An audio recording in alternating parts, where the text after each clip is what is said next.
guys, so here I am at a memorial stone which commemorates a treaty that was signed between the Cherokee Indians and Tennesseans in 1791. So why did I want to stop here and talk to you?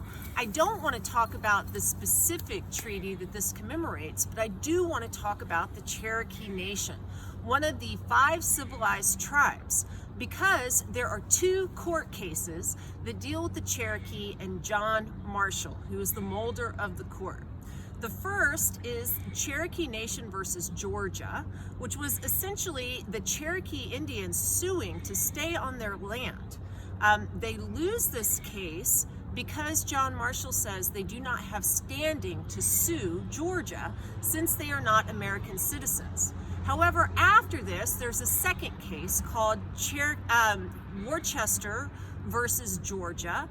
And what this deals with is an American missionary who goes and stays with the Cherokee Indians in their land. Georgia actually drags him off of their land because he did not have permission to be there.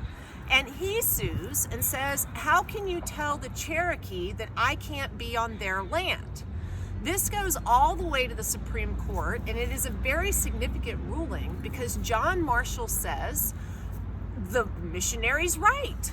Georgia cannot tell the Cherokee Nation who can or can't be on their land. So essentially what he's saying is the Cherokee Nation is a nation within a nation. So guess what?